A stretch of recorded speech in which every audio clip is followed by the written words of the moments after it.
Esta nota al calce es traída a ustedes con la colaboración de libros787.com. ¿Tú sabes qué es lo que pasa? Que, mano, yo creo que esa energía, esa fuerza motora de las clases trabajadoras fue coartada por otros movimientos políticos y el marxismo falló. Los movimientos que se cantaron de marxistas durante todo el siglo XX sí tuvieron su lustro de gloria, como diría Ángel Agosto, pero yo creo que fracasaron, ¿verdad? Por todas sus explicaciones y todavía hay gente que se enchisma por esas discusiones, pero esa fuerza motora del pueblo trabajador hoy día quien la recogió fue el PNP. En un Es momento que dado sí, la tenía el Partido Popular y después el PNP, loco. lo que caracteriza la situación actual política mundial es precisamente eso que tú dices, la crisis histórica de dirección Sí, de la clase obrera. ¿Dónde está la clase obrera? ¿Dónde están exacto. los sindicatos, verdad? Y las organizaciones sindicales en el país. Y no solamente en el país, sino a nivel mundial, porque no es un fenómeno exclusivo, ¿verdad? Tenemos que salir un poco del ombligo y pensar, ¿verdad? A nivel mundial, ¿dónde están todos estos sindicatos? ¿Dónde está la clase obrera? ¿Qué rol está ocupando? Sobre todo en un momento de transformación del capitalismo, ¿verdad? Y de las relaciones laborales que han implicado unos nuevos espacios, ¿verdad? De dominación y de explotación que muchas veces van a la dirección de la autoexplotación, ¿verdad? Sí, Del obrero. Así que es mucho más correcto. complejo. Y eso lo podemos conectar con lo que vamos a hablar hoy con Gustavo Correa Otero. Saludos, Gustavo, que es la que hay. Que es la que hay, Esteban y Wario, y gracias por darme la oportunidad de participar de este programa, de este increíble podcast que ustedes tienen, Gracias, el cual gracias. llevo siguiendo hace tiempo. Gracias, mano, gracias. Mira, estaba diciendo que se puede conectar porque estamos en un momento donde el capitalismo está haciendo unas cosas bien al garete y yo no sé si son, ¿verdad?, transformaciones como, ¿sabes? Cuando uno piensa que a Goku no le quedan más niveles de Saiyajin, viene y se convierte en un monstruo más grande, ¿verdad? Eso lo estamos viviendo en el siglo XXI, sin embargo, en la década del 20, que estamos, ¿verdad?, vamos a hablar hoy, también fue una época de capitalismo de rienda suelta. Los rugientes 20, le decían en los Estados Unidos, caracterizado porque comenzaron con un presidente republicano en los Estados Unidos que murió, tuvo una muerte súbita, temprana, antes de terminar, que fue ay Dios mío, ¿cuál fue el que fue antes de James Garfield? Digo, James Garfield no, Calvin Coolidge, el presidente Warren Harding, ¿verdad? Y eran los 20 también, los años de los Los felices cañaverales años y la 20, ¿no? Sí, exacto. Pero los felices ¿para quién? Para los grandes señores de la caña en Puerto Rico y para Ujú, la danza de los las billones. personas. Exacto, la danza de los millones, ¿verdad? Que de ahí, yo creo que fue en esa época, fue en los 20 o fue en los 30, Guarionex, que este señor que era republicano de todas las cosas, hizo un cuadro que era una central tragándose a los trabajadores botando sangre, una cosa bien fea. Julio Tomás Martínez, Sí, el genio del ingenio, pero es de correcto. 1912, me parece, Ah, sí, mira para allá. y sacándose ahí, adelantándose mucho al surrealismo. Sí. Eh, pero sí, Julio Tomás Martínez fue republicano de Utuado, también tiene una pintura genial de la invasión estadounidense a Utuado, Sí. una obra gigante, está en el Museo de Arte de Puerto Rico. Pero ciertamente los años 20, en el caso de Puerto Rico, pues apunta hacia la situación que veremos en los años 30, donde se va a consolidar una crítica directa al régimen colonial, particularmente por el Partido Nacionalista, ¿verdad? Y que coincide con el regreso de Pedro Albizu Campos. Eh, Así que un poco para poder entender lo que va a suceder en los años 30, yo creo que es importante conocer qué es la que había, ¿verdad? En términos culturales, políticos y sociales, ¿verdad? En los años 20 en Puerto Rico.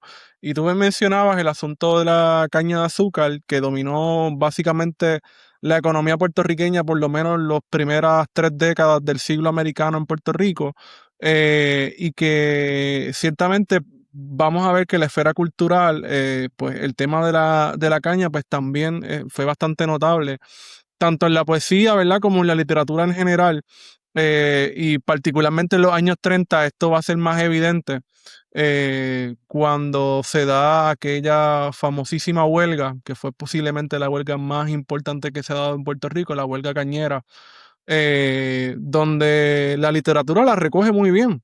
La llamarada, ¿verdad? Siendo quizás una de las obras principales del relato de esos sucesos que comenzaron precisamente en el área oeste, en la Central Coloso en Aguada. Entonces a mí me llama mucho la atención, ¿verdad? El trabajo de Gustavo. Estamos hablando precisamente de dos temas que están íntimamente relacionados. Las vanguardias, ¿verdad? Literarias en Puerto Rico, específicamente el movimiento atalayista, y Juan Antonio Corregel, poeta nacional, que se va, ¿verdad?, a formar dentro de todo este contexto de los años 20 y años 30, y que va a ser una de las figuras centrales, no solamente en la poesía, ¿verdad?, sino también en el campo político, porque a mí me enseñaron al Corregel poeta, al Clemente Soto Vélez poeta, pero nunca nos enseñan en la escuela las aportaciones políticas, ¿verdad? Y curiosamente, pues leyendo el trabajo de Gustavo, pues encuentro a Clemente Soto Vélez porque sí, es una poesía que todavía se da en la escuela, se enseña y se tiene que leer, pero no se contextualiza, ¿verdad? De dónde viene esta persona, ¿verdad? ¿Cuál es la importancia? Y obviamente, pues cuando estoy leyendo el trabajo, pues digo, pues que hay unos vacíos, ¿verdad? En la historia de Puerto Rico que todavía falta mucho que llenar y nosotros que estudiamos historia y en un momento en el que nos encontramos como el de ahora, muchas veces buscamos en el pasado respuestas y lugares donde refugiarnos, ¿verdad? Para decir, pues mira, esto se intentó, esto se hizo, o qué pasó con esto, ¿verdad? Que no logró ser exitoso y quizás es que no se llegó a implementar. Entonces, Gustavo, ¿qué fueron las vanguardias literarias y por qué fueron tan importantes, ¿verdad?, para el desarrollo de una literatura nacional en Puerto Rico a finales de los años 20? Bueno, para hablar de lo que son las vanguardias, primero tenemos que ir para atrás, entre 1908 a 1917, principalmente, que es donde se van a surgir fenómenos de gran vanguardia, específicamente en Europa, especialmente en Francia. ¿Qué va a suceder en ese tiempo? Vamos a ver unos, ¿verdad?, sucesos caóticos en general en la historia global, específicamente en la revolución industrial, ¿verdad?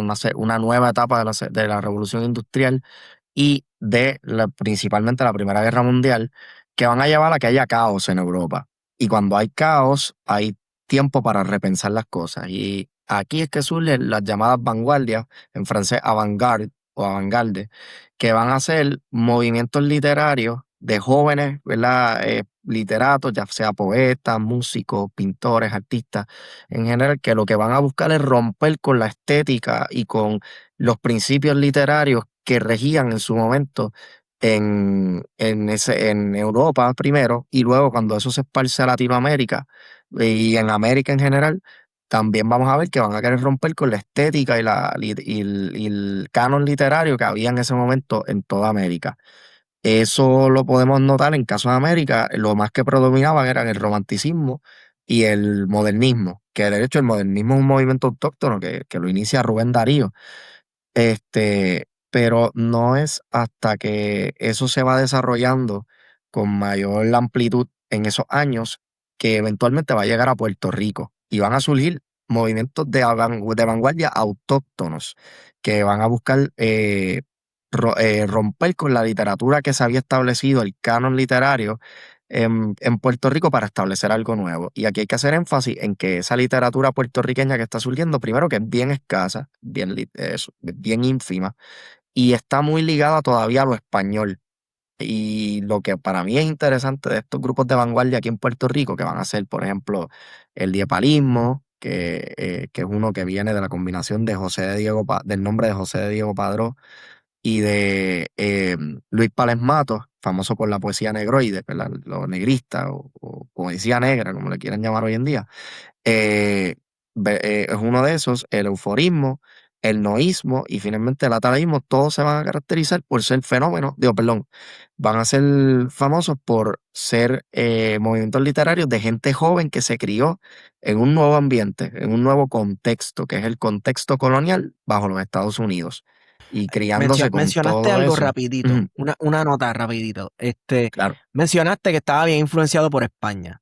Eso Ujú, puede llevar a alguna gente tal vez a hacer la crítica, tal vez equivocada, tú me corregirás, de algún tipo de hispanofilia en estos movimientos poéticos o vanguardistas. ¿Eran hispanófilos? ¿Se podían considerar hispanófilos, o era básicamente que eso era lo que había todavía en ese momento, ¿verdad? Lo ligado a España, culturalmente hablando en ese momento, con todo y que el 98 acababa de pasar, ¿verdad? Y era un nuevo país, por así decirlo, si existía tal cosa. Pero, ¿cómo tú lo ves? Pues yo creo que hay de todo un poco, porque por un lado definitivamente la literatura puertorriqueña obviamente está ligada a España, porque España fue el colonizador por 400 años. Ajá. Está ligada por el Obviamente, idioma y hay unas pequeñas idiosincrasias que se cuelan. Sí. exactamente. Y ahí, por ejemplo, tienes el Jíbaro de Manuel Alonso, que obviamente va a tener una relación directa con España porque se escribió Sí. en tiempos de España, los escritos de Alejandro Tapia y Rivera, los primeros escritos de Manuel Seno Gandía, Jonen Torres, entre otros, van a permear ese pasado con España. Sin embargo, esto también vamos a ver hispanofilia, claro que sí, gente que va a hablar de los principios de la literatura puertorriqueña como parte de, de ese pasado español, como lo puede ser Pedreira, lo puede ser otro literato, e incluso dentro de las vanguardias también vamos a ver gente que va a vanagloriar parte de ese pasado español y va a criticar otros elementos. La poesía negrista, negroide, ¿verdad? El término que se quiera utilizar, fue víctima de eso cuando salió. Luis Palemato se le criticó muchísimo en ese periodo de tiempo y se consideraba que eso no era poesía puertorriqueña, que ese elemento negro dentro de la cultura, de la identidad puertorriqueña no era propio de la identidad puertorriqueña porque no estaba conectado con España. Wow. Racismo. ¿No? Y que va a tener, En pues, Arroyo ¿verdad? Habichuela. Su ecos con la poesía de Nicolás Guillén, ¿verdad? De toda esta poesía negrista, afro, que en términos generales pues buscaba valorar esa herencia africana, que en el caso de Puerto Rico, igual que también en el caso de Cuba, quizás en menor medida allá, era una negación, ¿verdad?, de ese pasado esclavista, porque se estaba construyendo un Puerto Rico, una supuesta democracia racial en la que la existencia del elemento afro era marginal, ¿verdad? O había sido destinado a ser folclore y no como algo central de la cultura, porque la cultura entonces era solamente la cultura occidental española. Así es. No, y vuelvo, no, va a ser sumamente polémica también por el hecho de que quienes van a ser los exponentes de la poesía negroide, negrista, etcétera, van a ser también personas, ¿verdad? Que no son negras. Es una cosa bien curiosa. Sí. Podemos llevarlo como los griegos atrás, que interpretaban mujeres en los teatros, sí, pero Ajá, eran varones. Pues aquí ajá, lo mismo. Luis Palemato era blanco. No, sí, no quiero, ¿verdad?, menospreciar la poesía de Luis Palemato porque su valor tiene un gran valor, pero no claro, deja de ser curioso el hecho de que un hombre blanco de Guayaba escriba poesía, ¿verdad?, ambientada o con temática negra. sí. Sí, está curioso. Eso está Ujú. raro, ¿no? Está bastante raro. Entonces, Es un vom- fetiche, sí. sí, bueno, o sea, Bueno, y esto es puede un tema que tomarse en la como un fetiche. literatura puertorriqueña, ¿verdad? La gente que Ah, estudia literatura en Puerto Rico, esto es un tema que ha dado infinidad, ¿verdad?, de debate de forma crítica, particularmente a lo que ha sido la poesía, que se le ha llamado, ¿verdad? O se le llamó en algún momento negroide, ¿verdad? Y que ya es un término que básicamente pues ha dejado en desuso. Sobre todo para significar lo que dice Gustavo, ¿no? De que la paradoja de que no era una persona visiblemente negra. correcto. Además, no sé, yo creo que, o sea, poesía afro, poesía negra, no es lo mismo que poesía negroide. Yo creo que es su propio, no me atrevo a decir Espacio. género, ¿verdad? O sea, sí, exacto, es su propio espacio, escrito por gente con experiencias sumamente distintas, apuesto yo, a las que tuvo Luis Palesmato, ¿no? Ujú. O gente con una relación distinta a su identidad, como la que tuvo Luis Palesmato, y se notan los estilos también. Volvamos a las vanguardias. ¿De dónde sale esta gente? ¿De dónde salen estos poetas? Hablaste de José de Diego. Ujú. Sabemos el famoso poeta de él, de Ruey en Viste, hacer como el toro. Este, eh, él fue parte de estos movimientos. Sí, José Diego Padró, ¿verdad? Que Sí. entiendo, yo, si ustedes lo saben, me lo corrigen ahora, pero yo entiendo que Ah, son dos personas diferentes, el mira para José allá. Diego, el ¿Tú ves por qué legislador, tengo que y ponerme a José leerle Diego poesía? Padró. Ok, Yo he tratado de reunir evidencia si son dos personas diferentes o si son la misma. Reconozco que si alguien lo sabe, que me lo diga. Pero José Diego Padrón, en efecto, va a formar parte de estas vanguardias junto con Luis Pález Matos. Ese primer movimiento se va a llamar el diepalismo y va a ser un movimiento que, ¿verdad? Va a caracterizarse por romper con la estética que se había establecido en Puerto Rico durante ese tiempo, pero solamente desde el punto de vista literario, no va a intentar salir de ahí, no, de ahí no va a salir un punto de vista político, no va a salir opiniones políticas, al menos no en la práctica. O sea, es como el que habla en las redes, pero no participa y no hace acción política de ningún tipo, pues exacto, eso va a ser el exacto. diepalismo para todos los efectos. Gente que Ok, sí va a usar espacios para hablar, criticar, proponer nuevos temas estéticos literarios, pero no va a salirse de ahí. Y de ahí va a salir otro movimiento que va a ser el euforismo, en el que va a destacar de nuevo, los palés van a volver a sobresalir. El más que destaca es Vicente Pález Mato, que va a ser el marginado de los palés, porque es el menos que se habla. Y realmente estuvo bien metido en el mundo de la literatura vanguardista en Puerto Rico. También va más adelante a surgir el noísmo, que el noísmo es un movimiento literario que debería ser más estudiado, porque va a ser la cuna de esa camada política que va eventualmente a formar parte del liderato del país, ya sea en el Partido Popular, en el Partido Nacionalista, y eventualmente incluso el Partido Independentista y algunos comunistas, por ejemplo. Ahí en ese grupo vas a encontrarte gente de lo más curioso: Samuel R. Quiñones, Vicente Polanco, Antonio sí, sí, sí, Colorado, sí, sí. Mira, Emilio Delgado. es bien curioso ver la transformación política de muchas de estas personas que acabaron, algunos de ellos en el Partido Estadista Republicano y otros en el Ujú. Partido Popular, porque por ejemplo tienes a un Leopoldo Figueroa viajando a República Dominicana como parte de una delegación para promover la independencia de Puerto Rico junto a José de Diego, ¿verdad? Entonces también tienes a un Samuel R. Quiñones hablando en las plazas públicas en remembranza de Augusto César Sandino cuando es asesinado por el por, ¿verdad? Por sus enemigos, vamos. Entonces, Así tienes es. esta gente hablando del antiimperialismo en las plazas públicas, yendo a mítines y estas cosas, y de momento al de arriba va cantando el popular, o peor aún, como Leopoldo Figueroa en el Partido Estadista Republicano y de amiguito de Rafael Leonidas Trujillo. O sea que es una Exacto, cosa Jamás. bien loca. eso es bien interesante, ¿verdad? Porque hay unas dinámicas ahí, ¿verdad? Que yo creo que ameritan un estudio detenido eh, de establecer quién es quién, ¿verdad? En cada una de estas décadas, porque ah, Sí, la cuestión política en términos personales es bastante dinámica. Uno no va a ser siempre, ¿verdad? De una posición política, correcto. siempre se va a mover, ¿verdad? A diferentes lados. Eso me llama mucho la atención.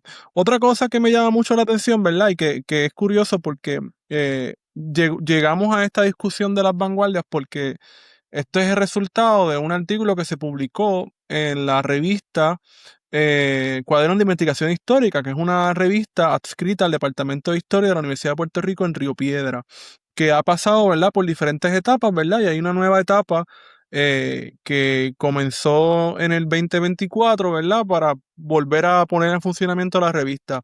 Ya no se imprime, pero a eso quería llegar.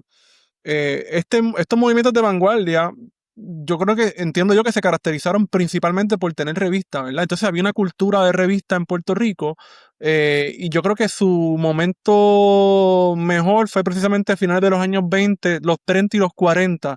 Ya después veremos que poco a poco las revistas decaen y ya otra vez en los años 60 y 70, particularmente, ¿verdad? Con la situación política que estaba pasando en Puerto Rico, veremos revistas como La Escalera, famosísima, Ujú. y veremos otro tipo de revistas en las universidades, que sobre todo fueron organizadas por estudiantes o por movimientos políticos, pero aquí estamos hablando, ¿verdad?, de autores muy reconocidos hoy día, ¿verdad?, que tenían una serie de revistas que era el medio, mediante el cual podían, ¿verdad? No solamente difundir su obra, sino la de otros poetas. Y dentro de esos poetas estaba hoy recordando, pasando por Mayagüez, que Luis Muñoz Marín integra también parte de estos movimientos de vanguardia literaria, ¿verdad? Aunque no dentro del que estamos hablando particularmente, ¿verdad? Pero sí era una persona bastante reconocida en este contexto de los años 20, no solamente porque era hijo de quien era, ¿verdad? Pero sino también porque su poesía me parece que es muy interesante y yo creo que no hemos hecho un ejercicio de valorar esa poesía. Pero nada, era eso lo que quería mencionar, ¿verdad? El asunto de la revista, ¿verdad? Y que dentro de todo este movimiento que va a estar muy vinculado, ¿verdad? Al movimiento nacionalista, independentista en general, pues también hay gente que ideológicamente, hablando de eso que mencionaba Esteban, que se van moviendo, pues está un Muñoz Marín, ¿verdad? Que en un momento dado, pues era una persona que se relacionaba, ¿verdad? Con el independentismo y con algunas ideas, ¿verdad? Del socialismo, pero estamos hablando de 1900, de la década de 1920. Así es, Correcto. Muñoz estuvo ahí y de hecho publicó en algunas revistas noístas, por ejemplo. Emilio Delgado, de Corozal, fue miembro fundador del noísmo, y va a ser uno de los pilares de ese movimiento, del grupo No, como también se hacían llamar. Y Muñoz llegó a publicar en una revista de ellos, la revista Vórtice. Eso que tú mencionas de la cultura de las revistas, a mí me parece fascinante, porque en efecto, estoy de acuerdo. En aquel momento no solamente estaban circulando los periódicos, que en aquel momento no es lo mismo hoy hablar de los periódicos que de esa época, eran unas cosas que parecían bloques. Y tenemos periódicos como El Imparcial, el periódico El Mundo, tenemos revistas como El Malatina, El Sí. Florete, Gráfico de Puerto Rico, entre El, muchísimas el, otras. el Puerto Rico Ilustrado le publicaba un montón de cosas Es a esos correcto, poetas. el Puerto Rico Ilustrado. En el caso de los noístas va a destacar mucho el Imparcial, y aquí es que hay que hacer el paralelismo. El dueño del periódico El Imparcial era un independentista, Así es. Antonio Ayuso Valdivieso. Así que van a tener muchos espacios estos poetas para exponerse a través de todas estas redes de revistas, y el noísmo va a destacar mucho por eso. También va a ser importante por una escuela de formación de cuadros, en el sentido de que, pues, si bien nunca fue un movimiento político, igual que los anteriores, sí van a leerse literatura política como literatura marxista. Por ejemplo, cuando llega, eventualmente ese grupo va a llegar Juan Antonio Corregel, bien jovencito, estamos hablando que no tenía ni 18 años. Eh, Juan Antonio va a recibir influencia marxista de parte mire qué sorpresa, de Samuel R. Quiñones y de Vicente el Polanco, que son los que le van a dar la literatura marxista de ese tiempo, Diablo. revistas peruanas. Sí, no, está Wow. brutal. El Capital, todo eso él lo va a leer y lo va a O discutir sea, que dentro estaban de lo que es leyendo a el noísmo. Mariátegui. Ajá, exactamente. De hecho, algunos de ellos incluso se carteaban con Mariátegui, por lo que tengo entendido. Yo esa parte no la estudio, pero entiendo que algunos de las personas aquí en Puerto Rico se carteaban con Mariátegui. Eh, y ese movimiento noísta va a ser el preludio de lo que eventualmente va a ser el atalayismo, que es un movimiento que surge en el 28 en el Ateneo puertorriqueño, y que va a estar compuesto por jóvenes, ¿verdad? Que, aparte de querer romper con la estética y con la literatura y todo eso, también van a tener un compromiso militante y político dentro de Puerto Rico, anclado en el nacionalismo. Nacionalismo protoalbisuista, si se le quiere llamar. Sí, sí, porque Albizu ya había entrado al Partido Nacionalista. Es correcto. Bisú llega el partido como entre el 24 y el 25. En estos años, en el 27, 28, él va a ser vicepresidente, perdón, entre el 25 y 26 va a ser vicepresidente, hasta que él eventualmente va a dar el viaje por Latinoamérica. Y en ese tiempo, el Partido Nacionalista, pues lo que queda va a ser un desastre, porque van a azotar los huracanes San Felipe, San Ciprián, aquí la cosa está mala, él allá va a tener sus problemas. Aquí en Puerto Rico, el Partido Nacionalista en general es una organización que es decadente. ¿Quiénes son los que van a pedir cambios dentro del Partido Nacionalista? Indirectamente, porque no hay documentación que diga como que ellos estuvieron verbalmente pidiendo cambios dentro de la organización, pero fuera de la, pero gente que estaba vinculada a la organización, en este caso los atalayistas, van a ser gente que va a intentar radicalizar desde ese espacio el nacionalismo puertorriqueño en general. Estamos hablando de personajes como Graciani Miranda Archilla, Clemente Soto Vélez, Antonio Cruz y Nieves, Fernando González Alberti. Estos personajes van a ser personas, ¿verdad? Dentro de este movimiento que se creó en el 28, en el Ateneo puertorriqueño, el atalayismo, van a ser personas que van a intentar radicalizar no solo la estética, sino también el movimiento independentista en general, el nacionalismo, como se le conocía. Ahí va a estar Graciani Ujú. Miranda Archilla, que va a ser el corazón de esta organización, pero también va a estar Clemente Soto Vélez, va a estar Ujú. también Antonio Cruz y Nieves, Fernando González Alberti, Alfredo Melgenat, y más adelante se van a unir un montón de personajes, entre ellos José Enamorado Cuesta, Juan Antonio Corregel, Antonio Paniagua Serracante, perdón, Picasso, José Paniagua Serracante y muchísimos otros que van a intentar romper con la estética, pero con un Estos son marcado compromiso exclusivamente político. poetas. Estos son exclusivamente poetas. No, Atalaya de los Dioses, que eso es otra cosa que Ah, tengo que explicar. Ellos acuñan el nombre de ajá. Atalaya de los Dioses.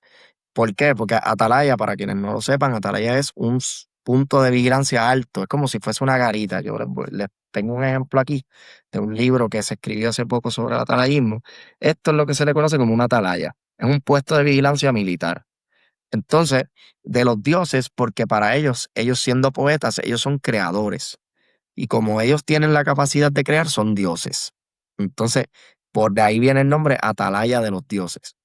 Entonces, eh, no van a ser solamente poetas. Dentro de este grupo también van a haber artistas, van a haber músicos, van a haber pintores, que van a tratar también de diversificar el movimiento de vanguardia, que en general eso pasó en todo el mundo. En Europa, por ejemplo, tenemos movimientos vanguardia que son, por ejemplo, de pintura, como lo es el cubismo. Ahí que viene a destacar Pablo Picasso o Salvador Dalí en el surrealismo y así sucesivamente.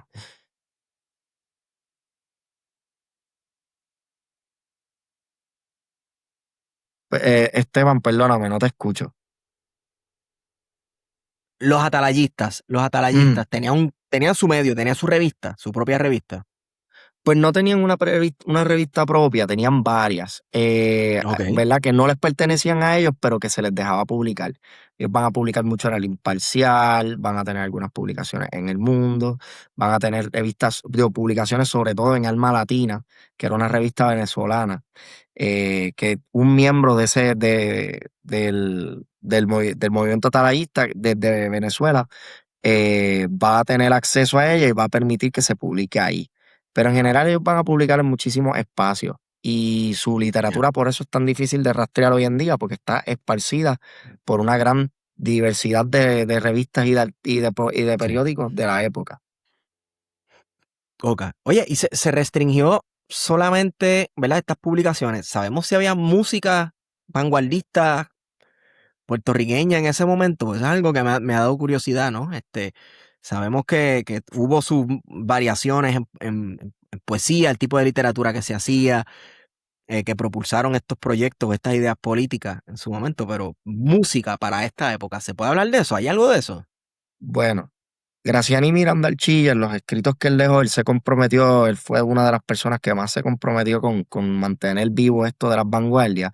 Él Ajá. menciona que hay música, que se hizo música vanguardista, pero la realidad es que no se ha recuperado nada de cómo podrían sonar. No, yo no he encontrado en mis investigaciones nada que parezca similar o que parezca coincidir con lo que describe Graciani. Así que por el momento eso se mantiene por ahí escondido, esperando a que alguien lo encuentre, porque realmente pues no se ha encontrado. Mano, eso tiene que estar siempre está en el lugar más random del mundo. En algún No, depósito por ahí tirado. O en Nueva y, York, tie- loco. y tiene que ser, y estoy de acuerdo contigo, tiene que ser algo bien loco, escuchar pues, Sí. música vanguardia, ¿qué es eso? No, yo no me imagino cómo Y suena. música vanguardia de Puerto Rico, tú Es sabes, correcto. como que... Ven acá, ¿y qué temáticas hablaba esta gente en estos poemas? O Bueno, sea, porque... Ajá. No, no, bueno, principalmente esta poesía lo que va a destacar es, primero, tirarla a todo el mundo. Como Ajá. buenos vanguardistas, van a atacar a todo el mundo, van a atacar a la literatura de la época, van a hablar de que, ¿verdad? La literatura de hasta el momento estaba fracasando. De hecho, van a básicamente a ningunear a todos los poetas anteriores a ellos, diciendo que no son poetas, que son declamadores, pero no son poetas. Diablo, pero eso es Sí, un poco no, feo porque eso es un golpetazo, ¿verdad? A al esta ego de figura mucha que se ha gente. vuelto figura nacional, no, pero es a la figura nacional del declamador, del trovador, de la persona que se para en la plaza y la controversia y esa cosa, ¿no? No, así es. Este, Así es. Y algo diatre. también, van a coger y van a atacar a un montón de gente de las propias vanguardias literarias anteriores a ellos, como por ejemplo el noísmo. Mm, Con los noístas van a ser bien severos, van a criticarlos por simplemente ser políticamente, digo, a tocar temas políticos de forma estética y no ajá, abrazarlo con un compromiso político anclado en su literatura. Y, por ejemplo, de algunos válgame de ellos van a señor. ser muy severos. A mí me viene a la mente, a mí me encanta cómo que Clemente Soto Vélez ataca a Samuel R. Quiñones, le dice abogado con delirios de poeta. Diablo. Sí, Ok, le eso manda está fuego. fuerte, está Le fuerte. manda fuego a muchos, le manda fuego a Vicente G. Polanco, que dice que supuestamente se degolló su musa. Dice de Juan Antonio Diablo. Corregel dice algo sobre los péndulos, que es alguien que está en el presente, pasado, futuro. Una cosa bien extraña. Eh, No estaba equivocado. no, no, Esto es importante, ¿verdad? Porque todo movimiento, o sea, en términos de vanguardia, pero en términos de los movimientos, siempre hay una ruptura, Sí. ujú. ¿verdad? O sea, pensemos, qué sé yo, en términos de la historia, para la gente que nos está escuchando, que no necesariamente es del campo, pues el Renacimiento. Hay que buscar un origen, ¿verdad? Hay que hacer una crítica. Y más o menos así es que funciona, ¿no? ¿Verdad? Cuando uno va a sentar las bases para una organización, pues uno tiene que hacer una crítica directa, ¿verdad? Fuerte. La hizo, por ejemplo, un sector importante que conecta obviamente con este movimiento de vanguardia. En el 59, cuando salen del PIB, gente como Juan Mari Bravo, ¿verdad? El César Andreu Iglesias, cuando salen del Partido Comunista, pues tienen que hacer una crítica frontal, ¿verdad? Con lo que Sí. había. Y decidir, mira, vamos a crear algo totalmente nuevo y distinto. Y yo creo que eso es un elemento, ¿verdad? Bien interesante que se ve constantemente, ¿verdad? En muchos de estos movimientos, es que ante la falta de referentes, pues vamos a romper todos los puentes posibles y hacer una crítica, ¿verdad? Directa y al grano para entonces poder entonces establecer cuáles van a ser las bases de nuestro movimiento. Me parece brillante la comparación que hace Wario, porque en efecto es así, pero traído a las vanguardias. En el caso de esta gente no tenían referentes grandes con qué hacer, digo, con qué hacer cambio, así que deciden innovar y eso les va a convertir en unas esponjas, van a absorber de todas partes y van a estar pendientes a lo que está ocurriendo a su alrededor, no solo en Puerto Rico, sino a nivel internacional. Sobre todo este reciente florecimiento imperialista de los Estados Unidos en el siglo XX va a ser muy marcado porque muchos de estos poetas, por no decir todos, nacieron en el siglo XX, se criaron con el imperialismo estadounidense, con la presencia colonial estadounidense en Puerto Rico, se criaron con unas condiciones de materiales paupérrimas y van a ser muy críticos de eso y de sus consecuencias y de sus extensiones en América Latina. Las invasiones, por ejemplo, a República Dominicana, a Nicaragua, Sí. a Haití, las intervenciones en Honduras van a ser cosas que van a influir seriamente en el pensamiento de todos estos poetas que a través de su literatura van a mostrar un serio compromiso antiimperialista por medio de, ¿verdad? De sus ensayos y de y de su poesía principalmente.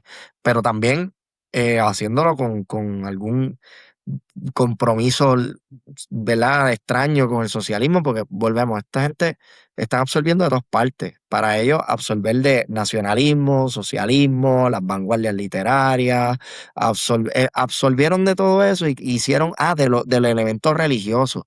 de la cuestión del espiritismo, de la Ajá. masonería, entre muchísimos elementos, y todo eso queda sincretizado dentro de Atalaya de los Dioses, todo como una medida contestataria al orden capitalista y colonial vigente en Puerto Rico y que tiene de amenaza, y tiene la amenaza de meterse en otros espacios de América Latina.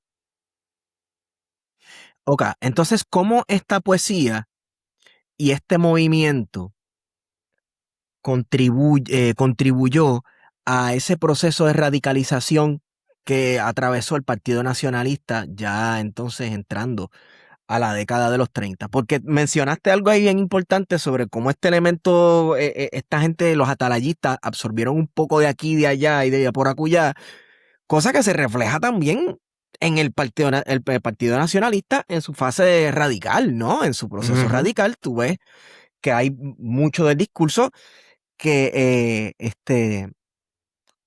que tú ves el espiritismo ahí, ¿verdad? Inclusive también,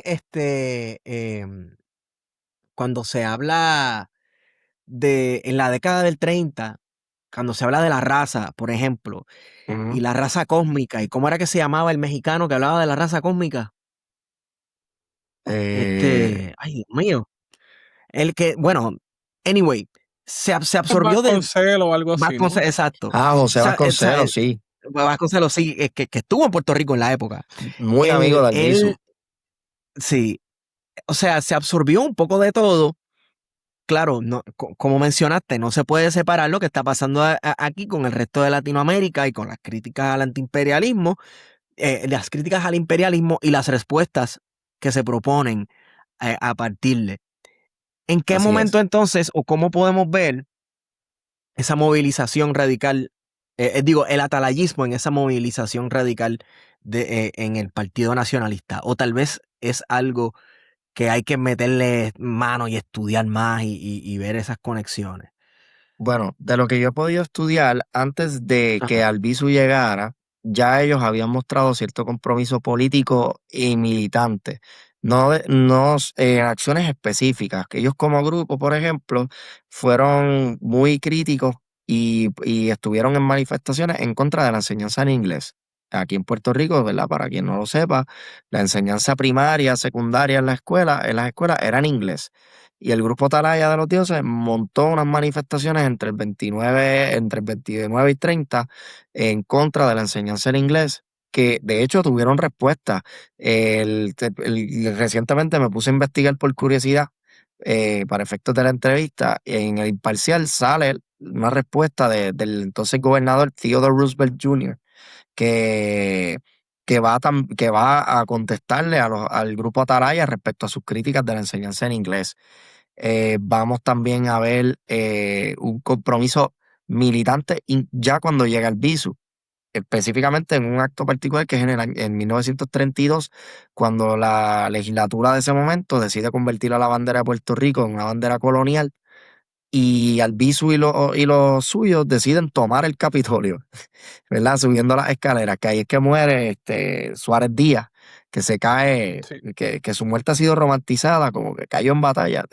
El muchacho se resbaló y se dio en la cabeza, cuando se tropezó. Eh, pero entre los que estaban ahí, y esto lo dice Juan Antonio Corregel, los que estaban al frente, muchos de ellos eran atalayistas, entre ellos Graciani Miranda Archilla y Clemente Soto Vélez, que eran de los más radicales del grupo. No todos tenían un compromiso militante tan marcado. Había otros como Antonio Cruz y Nieves, Fernando González Alberti e incluso Alfredo Margenat, que era muy radical escribiendo.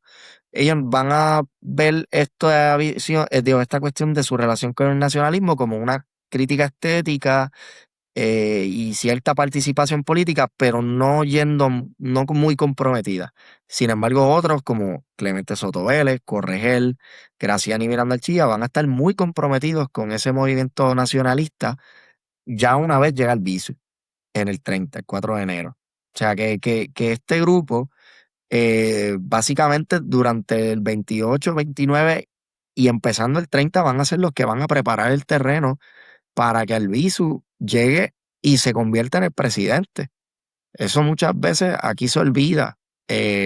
¿Cómo es que Albizu llega y se convierte presidente de una organización decadente, conservadora, ateneísta, que hasta ese momento, y hasta incluso racista, porque se dice de que Albizu fue víctima de racismo en esos años. Eso no se suele hablar. Pues yo planteo que estos jóvenes van a ser esenciales para la radicalización al interior del nacionalismo, que van a permitir que Albizu Campos llegue en el 30 y pueda erigirse como el líder de este grupo de radicales. Es interesante eso que mencionas, ¿verdad? Porque, por ejemplo, la fundación del Partido Nacionalista, eh, los Col, y está José S. Alegría, ¿verdad? Que es el papá de Ricardo Alegría, ¿verdad? Básicamente el creador de todo este nacionalismo cultural de los años 50 y de la creación del ICP, etcétera. Era un partido de élite. En términos, si nos vamos a su extracción de clase, un partido de las élites puertorriqueñas, vamos a ver los grandes apellidos allí.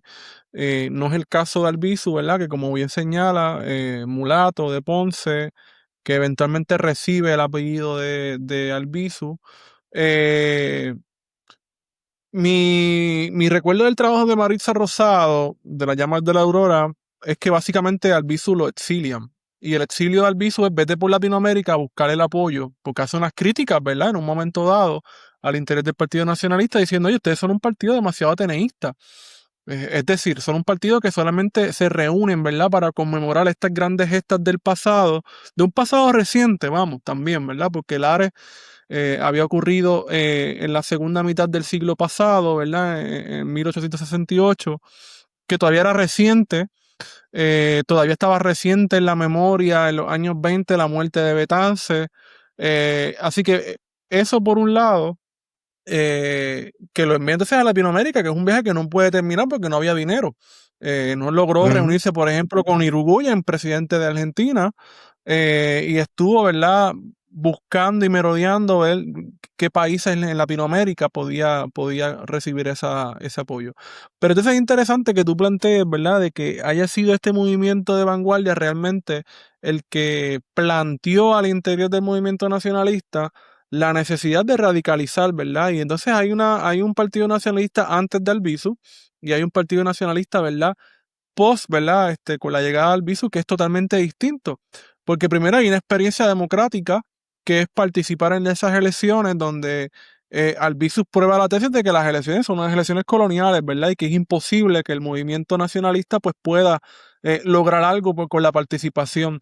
Y esas fueron las primeras y las únicas elecciones en las que el Partido Nacionalista, ¿verdad?, participa en la década de los 30, hasta entonces redefinir en términos, ¿verdad?, de ideológicos, el accionar del Partido Nacionalista, que va a ser totalmente distinto. Pero te dejo ahí para que entonces, de qué forma estos poetas, ¿verdad?, del movimiento de vanguardia contribuyen, ¿verdad?, a lo que mencionan, ¿no?, a esa radicalización del Partido Nacionalista.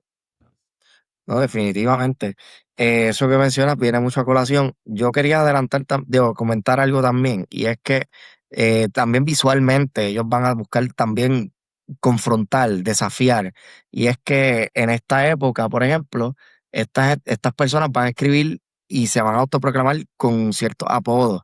Por ejemplo, en el caso de Graciano y Miranda Chilla, lo tengo por aquí. Él va a escribir muchas veces bajo el seudónimo de Mistagogo de Nayunas. Él va también bajo el pontífice de la Santa Locura. Clemente Soto Vélez se va a llamar a él mismo Estos el vanguardistas son Archipámpano. tan... Sí, Esos no, tan te digo. vanguardistas siempre dan... No, te digo. Los originales hipsters, loco.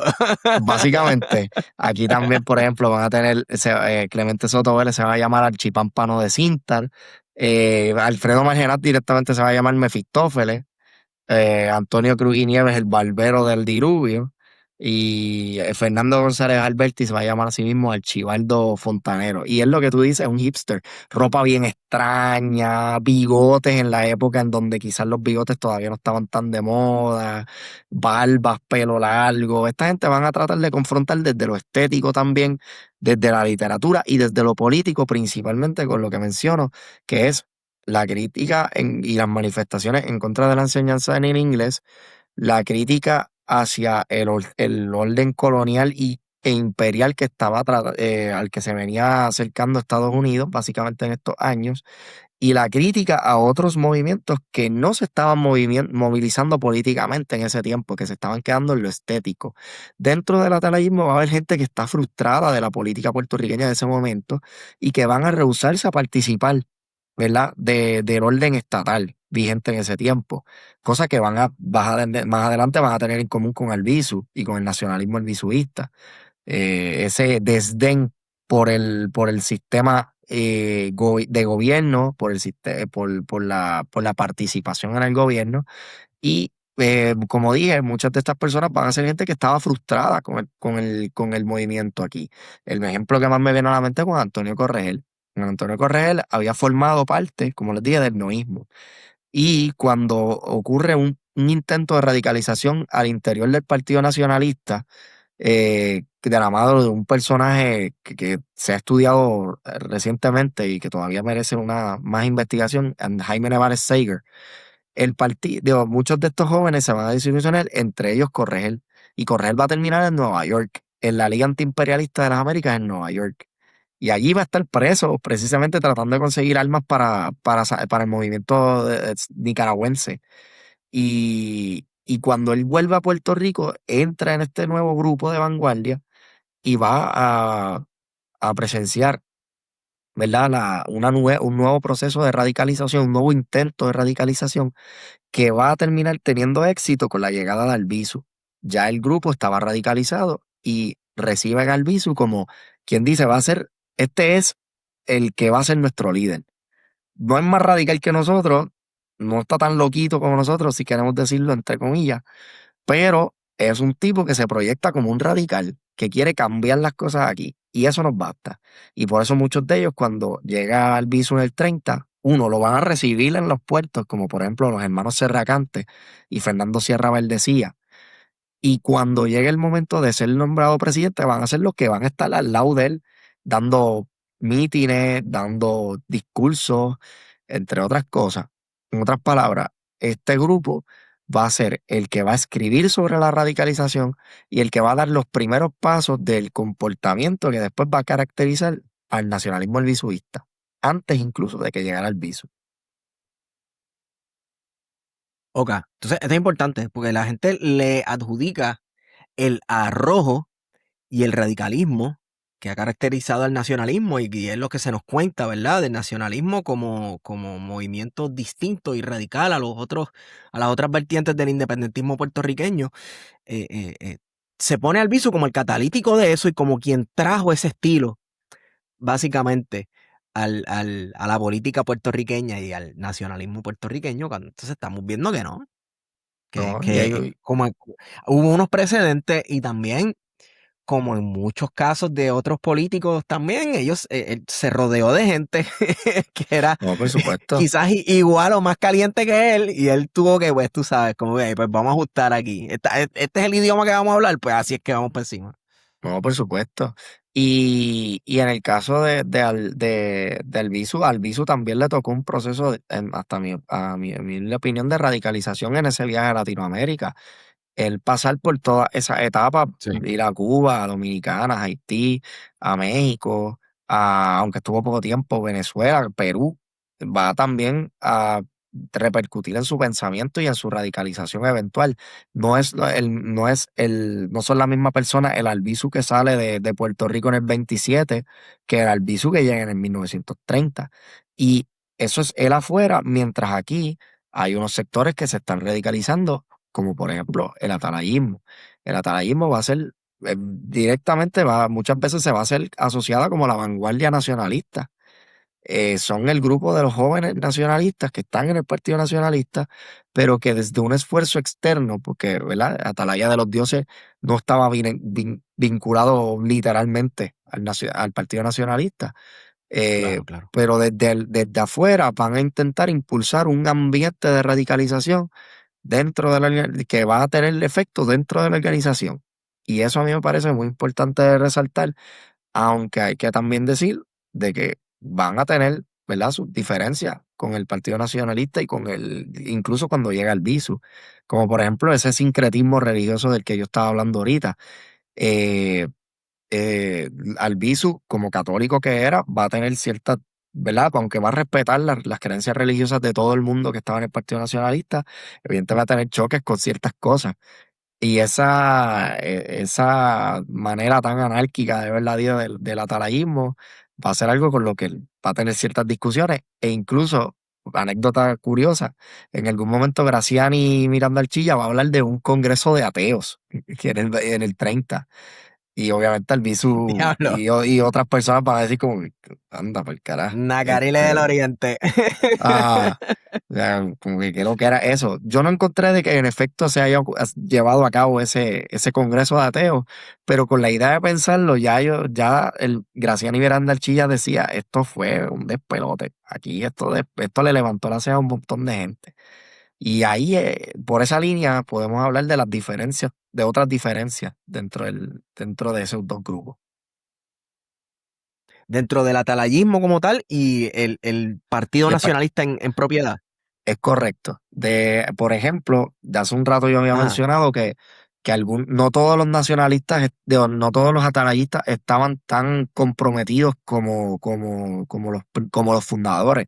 Los más comprometidos que van a estar con el Partido Nacionalista son Clemente Soto Vélez, Graciani Miranda Archilla y Juan Antonio Corregel. Eh, Principalmente esos tres.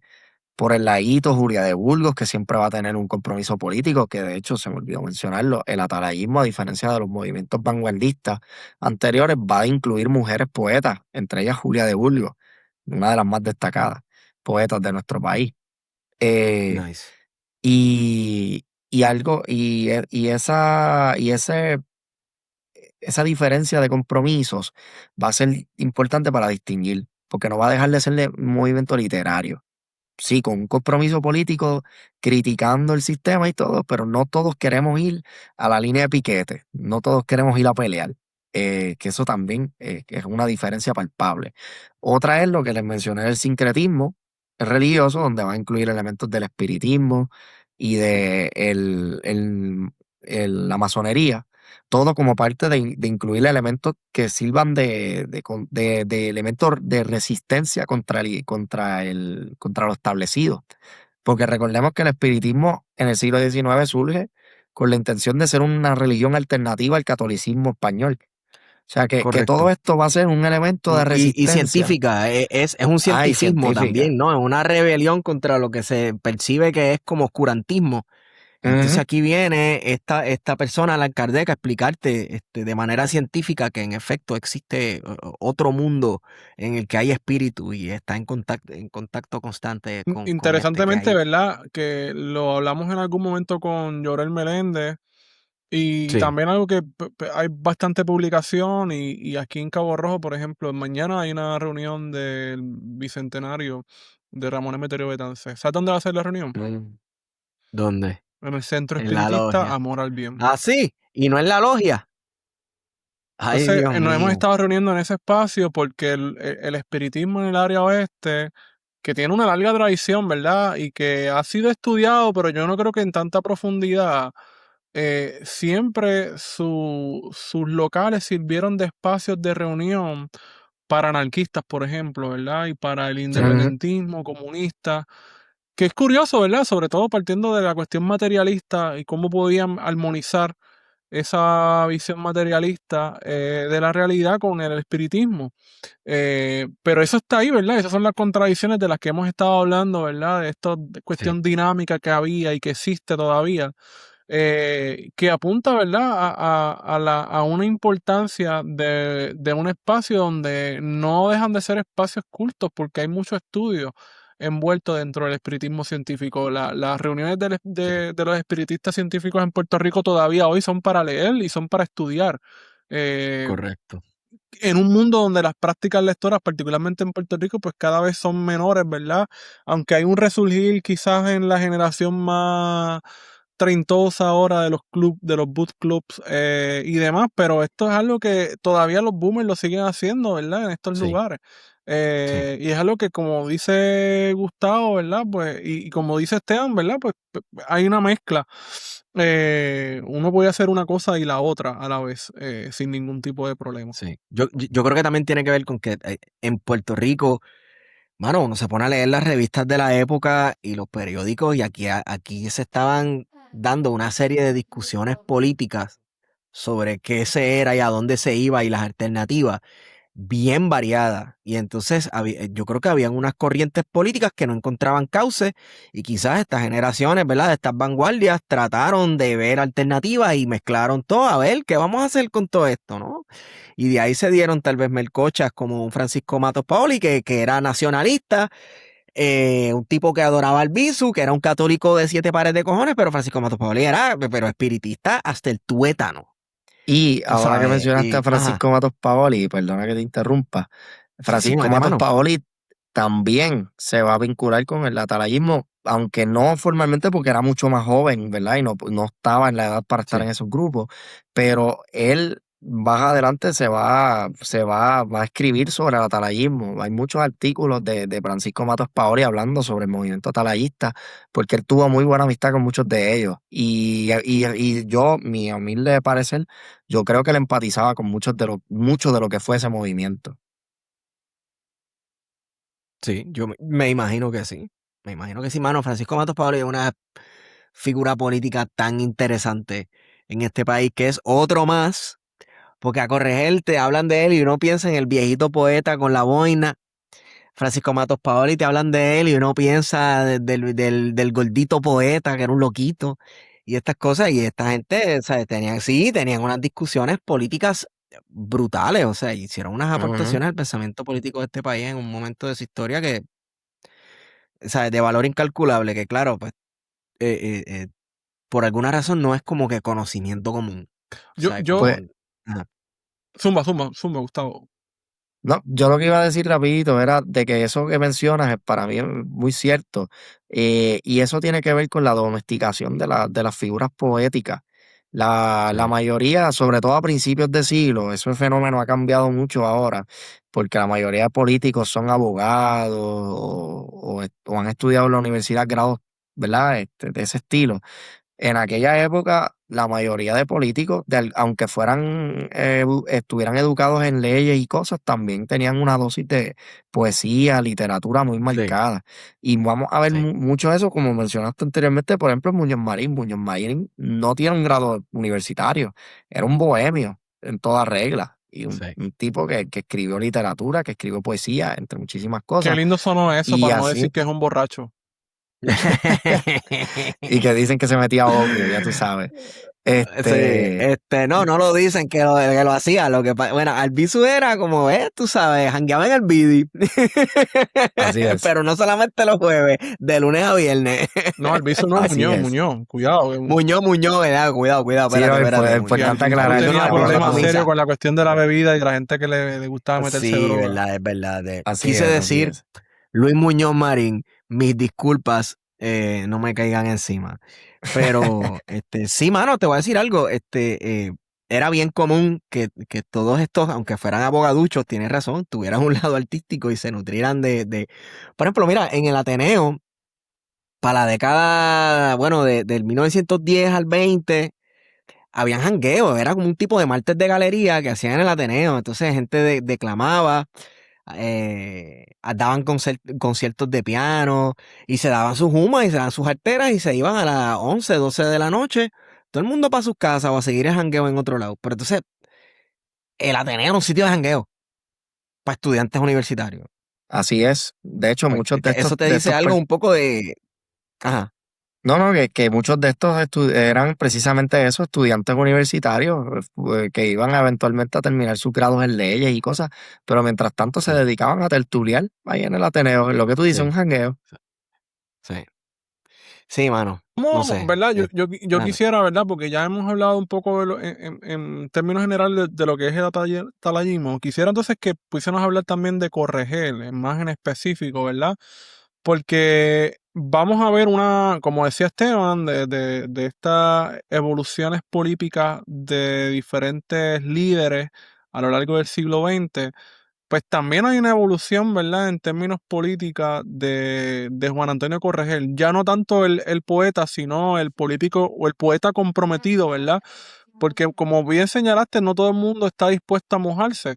Y hay mucha gente que prefiere simplemente escribir y eso está bien, ¿verdad? Vamos a tampoco a ser moralistas con el asunto. Está bien que la gente que quiera asumir la cuestión de escribir, ¿verdad? Hacer arte, pero también hay artistas, ¿verdad? Que se comprometen de una manera, y este es el caso de Corregel, que conocemos, ¿verdad? Esa faceta de poeta, pero también conocemos, los que hemos estudiado un poco del independentismo puertorriqueño, pues también tiene esta faceta de lucha política y de apostar, ¿verdad? Específicamente por unos métodos específicos de lucha, ¿verdad? Y por unas gestiones de hacer contactos, ¿verdad? Internacionales para adelantar la causa de la independencia puertorriqueña. Entonces, lo que me gustaría que pudiésemos hablar ahora tiene que ver entonces cómo se va formando ese joven Juan Antonio Corregel, ¿verdad? Dentro de este movimiento de vanguardia y cómo se va a relacionar con el Partido Nacionalista. Bueno, como dije, Juan Antonio básicamente va a ser fundador del Partido Nacionalista. Juan Antonio desde bien chiquito va a estar en sociedades literarias que van a ser eventualmente parte de las juventudes nacionalistas del partido. Pero él siempre va a tener cierto, les va a echar un poquito para el lado porque él decía que esta gente no era lo suficientemente radical. Él pensaba que el Partido Nacionalista, y era en efecto eso, un club literario.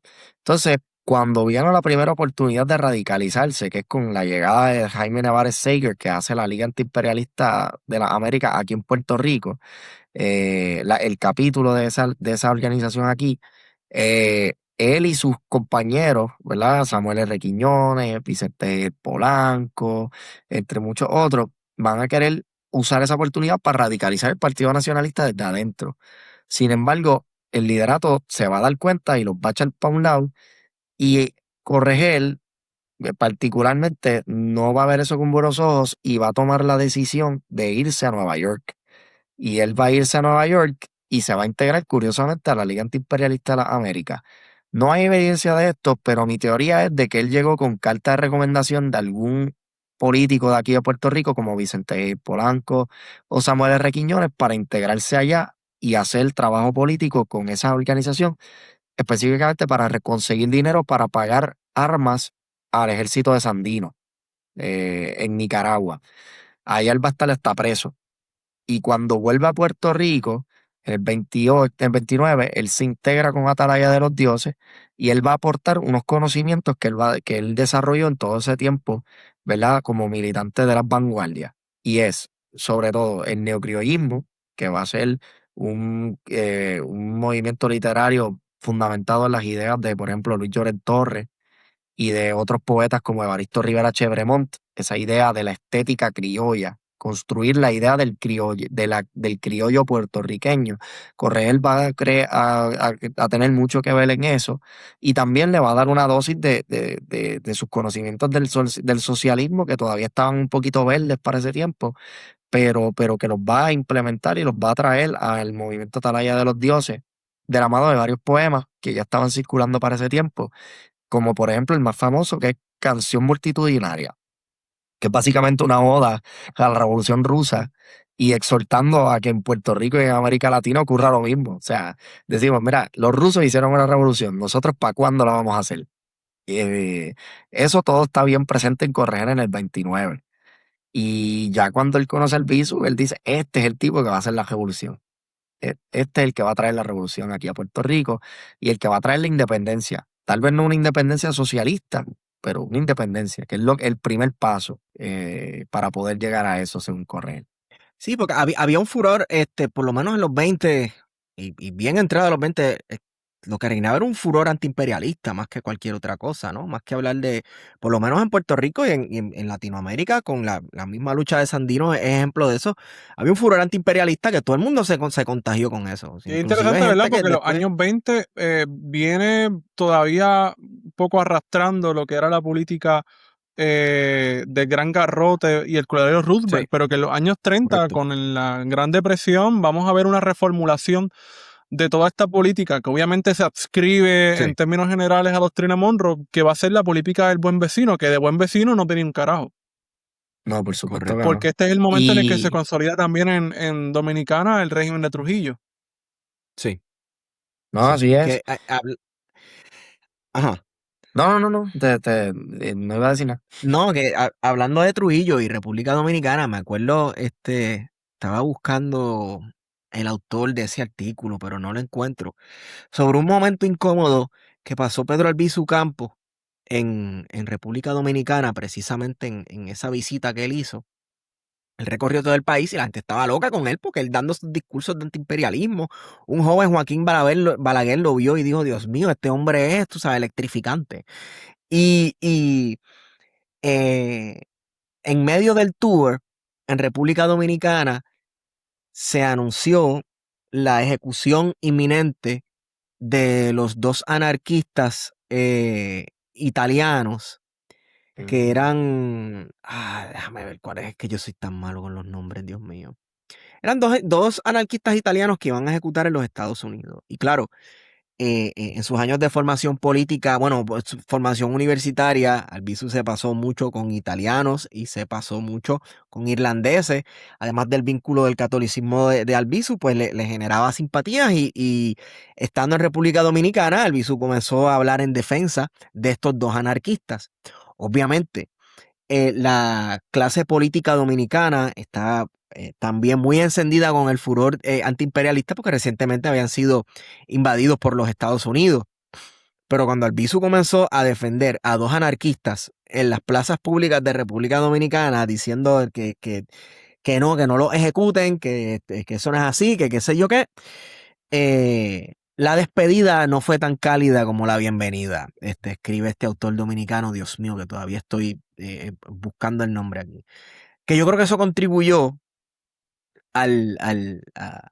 un poquito a la radicalización política de Albizu, de decir, espérate un momento, aquí está pasando algo. O sea, como que esto va a ser hasta abajo o no va a ser hasta abajo. ¿Somos antiimperialistas o no somos antiimperialistas? Pues esta gente también, o sea, estos tipos son anarquistas y quieren desmantelar el imperialismo estadounidense. Entonces, ¿de qué estamos hablando? Que quizás, ¿verdad? Veo un poco de esa radicalización ahí y de esa simpatía, aunque Albizu pues, bajo ninguna circunstancia puede haber sido anarquista, sí veo eh, eh, la simpatía hacia otros ideales que puedan vincularse con el antiimperialismo y que tal vez hayan dado un poquito de variedad ideológica al Partido Nacionalista.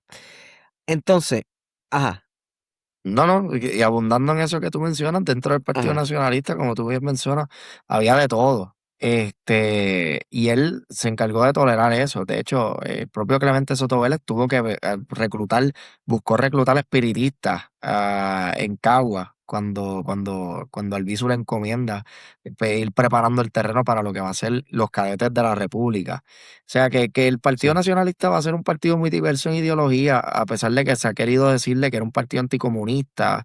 Realmente no. Realmente es un hasta partido. fascista han dicho. Sí, no, por supuesto. Hay mucha gente que se va por esa línea y como que ha florecido esa línea de nuevo, como un par de libros que no tienen Sí, sustento. Que no tienen sí, sustento. correcto, correcto. Al- Sí, es que no me eh, imagino a un José Enamorado Cuesta, aunque después se fue. No me imagino un José Enamorado Cuesta codeándose con fascistas, luego de llegar de pelear contra Francisco Franco en la Guerra Civil no, Española. O sea, no. no, como que no me lo estoy, no me lo estoy Así. imaginando mucho. O un Juan Antonio Correa que estuvo Un preso mismo defendiendo a Antonio Sandino. Correa. ¿Verdad? Exacto. No hace mucha lógica eso. No, correcto. Me parece todo muy bien con lo que tú mencionas. Y en el caso del ADC, de todo eso que va a repercutir, Albizu cuando llega también va a tener un compromiso, ¿verdad? Que va a florecer a partir del 32, pero yo estoy seguro que él ya tenía presente todo su pensamiento y que va a influir en correr es esta cuestión de la disciplina militar. Ajá. Albizu, no olvidemos que su esposa, Laura Meneses, su papá era un militar en Perú, un general o un comandante del ejército peruano. O sea que él va Sí. a contagiarse, y el propio Albizu había sido militar. Pues O sea que tuvo esa disciplina experiencia en la militar Primera Guerra Mundial. es Sí. correcto. Y esa disciplina militar va a estar bien presente en la idea de Albizu del Partido Nacionalista. Él quiere un partido disciplinado, un partido que tenga una Sí. disciplina militar necesaria para enfrentarse al colonialismo y al imperialismo estadounidense en Puerto Rico. Eso, que trayendo a Atalaya de los Dioses nuevamente, va a chocar directamente con, con la atalaya de los dioses, porque estos tipos básicamente son no anarquistas, sino, no sé cómo decirlo, pero básicamente son gente que tienen una anarquía total, quieren romper con todo, no tienen ningún tipo de Sí, lealtad hacia tienden nada. hacia el caos. O sea, si tú te llamas Exacto. Mefistófeles, tú tienes una tendencia hacia el caos. Entonces, todo movimiento vanguardista se establece, o por lo menos dice el yo estoy aquí, se presenta al mundo, embarrándose encima de todo lo establecido, embarrándose encima de todo lo que había antes y diciéndole al mundo, y ahora te vamos a enseñar por qué nosotros somos los que somos. Sí, sí. Como dice el Así Joker, que sí, hay gente que solo quiere ver el mundo arder. exacto, exacto. Entonces, yo supongo que bregar con eso, además de la influencia de su experiencia con militantes de la liberación de Irlanda, ¿verdad? Que Ujú. era básicamente la misma noción de que esta isla-nación, cómo iba a poder liberarse de uno de los imperios más poderosos que el mundo había visto, que todavía tenía bastante poderes en ese momento, que era Inglaterra. Pues supongo que él veía unos paralelos bueno, que supongo no, que es que lo veía los paralelos en esas dos luchas por liberación nacional de los dos países y cómo los irlandeses sí tenían una militancia bien brutal. Pues supongo que él vio reflejado eso, que mira, aquí para hacer unas cosas se va a necesitar una disciplina, que yo creo que se ha malinterpretado o se le ha adjudicado la cuestión de los, ay Dios mío, de los cadetes de la República. Yo creo que se le ha vinculado de manera errónea con los camisas marrones de Benito Las camisas Mussolini, negras. las Pero camisas fíjate, negras de fíjate Benito que hay algo Mussolini interesante, y las ¿verdad? camisas Porque marrones de Hitler. algo interesante que estaba tomando en una clase pasada, el futurismo. El futurismo es un movimiento Ajá. que nace en Italia precisamente y va a ser la piedra angular bajo la que va a descansar inicialmente en los años 20, ¿verdad? Todo el movimiento alrededor de Benito Mussolini, porque después eventualmente lo va a descartar. Pero es interesante, ¿verdad? Porque el futurismo es también un movimiento de vanguardia, pero ya en este caso, ¿verdad? Ligado a Europa, aunque tuvo, ¿verdad? También mucha resonancia en Europa y en Latinoamérica, y particularmente incluso en Puerto Rico y en Dominicana, porque hay revistas que se han podido rastrear como parte de todo este proyecto cultural del fascismo. Pero nada, eso es una nota al Sí. calce. La Ujú. arquitectura dominicana de la década del 30, Guarionex, tú has visto los monumentos, que aquello es futurismo puro, parece como si lo hubieran construido en la década del 30 en Italia. Que igualito, las mismas estatuas, inclusive en Puerto Rico se puede ver una que otra, eh, uno que otro monumento por el Capitolio que tiene esa estética de la década de los 30 que alude un poco al futurismo. Yo, soy fanático, sí, el futurismo es lindo, es precioso, ¿verdad? Y la arquitectura y la propuesta artística, por lo menos estéticamente es preciosa, pero yo prefiero el realismo socialista, que es precioso. No, La respuesta de ese realismo socialista, che, no hay liga, cabrón. no, no, Es ya con hermoso. ese nombre enamora a cualquiera. Al- Sí, no, loco, y también, o sea, la estética, la propuesta estética del socialismo que anterior al realismo socialista había incursionado en ese tipo de vanguardia. Tú ves unos pintores bien curiosos, ¿verdad? Que parece que hicieran cubismo y todos estos movimientos de construccionistas de la figura y de la percepción. Bien loco, pero entonces vino y llegó papá Stalin y dijo, papá, Eso no, dejen de eso no inventos. va. Dejen de inventos que aquí estamos en el mundo real. Quería que un poco habláramos, ¿verdad? Porque este joven Corregel en los 20, todavía el Partido Nacionalista era un partido que podemos describir como un partido de nacionalismo cultural, pero Ujú. ya en los años 30 es otra cosa distinta, ¿verdad? Entonces, ¿cómo se hace transformación en Corregel, ¿verdad? Que evidentemente pues ya viene también con una formación política, con unas experiencias de vida que definitivamente pues marcan, ¿verdad? Su quehacer poético, pero también su quehacer político, ¿verdad? Y diario. ¿Cómo más o menos se va transformando ese Corregel, ¿verdad? Y qué elementos podemos identificar de ese pensamiento nacionalista radical, si se le puede llamar así, ¿verdad? Al pensamiento de Corregel. Pues De Correger en los 30 va a destacar principalmente cuando llega el Visu, yo diría que ya poner en práctica lo que él había estado estudiando por mucho tiempo en las vanguardias y, ¿verdad? Poner en práctica también parte de lo que él había aprendido en ese tiempo que estuvo breve en Nueva York. Allí, sobre todo con Albizu, primero, ¿verdad? Se va a involucrar en la campaña política. Reconozco que de eso no hay mucha información del rol de Correger en la cuestión electoral en ese tiempo, pero más adelante vamos a ver un compromiso en la participación y el compromiso con el movimiento obrero, especialmente él va a tener un rol destacado en el 34, en la huelga cañera. Se dice que él dirigió o sea, el movimiento de huelga en dos centrales, en Ceiba y en Fajardo. Y más adelante también va a poner esa experiencia que mencioné en Nueva York en adquirir armas para el Ejército Libertador. A diferencia de algunos de sus compañeros atalayistas, Corregel va a ver en esa disciplina militar de Albizu, ¿verdad? Algo bueno, algo positivo para lograr la independencia, que era su norte, y va a comprometerse de tal manera que va a ir a viajar por el Caribe, a Dominicana, a Haití y a Cuba para conseguir armas para el Ejército Libertador. De hecho, en Cuba él estuvo preso, estuvo unos meses preso porque, mira qué curioso, ocurre una huelga general allá, eh, un paro nacional allá en Cuba en marzo del 35. Correger nunca se puede quedar callado ante esto y ante una supuesta amenaza de invasión de parte del gobierno de los Estados Unidos. Él dice que vengan, que los van a recibir los cubanos a disparos. Y eso le cuesta que lo metan preso en el castillo del príncipe. Y allí también él va a, ¿verdad? Recibir influencia. Albizu no va a ser su único mentor en ese tiempo. También, por ejemplo, otras figuras como Juan Marinelo de Cuba van a tener una fuerte presencia en su pensamiento y los van a radicalizar en su compromiso con el movimiento obrero y con el nacionalismo. No tanto así con el socialismo, ya que como hemos mencionado varias veces, Albizu no era socialista y él creía que adoptar un discurso de ese estilo podía llegar a generar problemas de discusión interna dentro del independentismo. Él decía, aquí todos queremos la independencia, lo demás no es tan importante. ¿Verdad? No es tan importante porque lo que va a generar es división, de generar desencuentros que van a terminar en peleas, que van a terminar diluyendo el movimiento y van a desviarlo del objetivo principal, que es la independencia. Yo creo que todo eso, ¿verdad?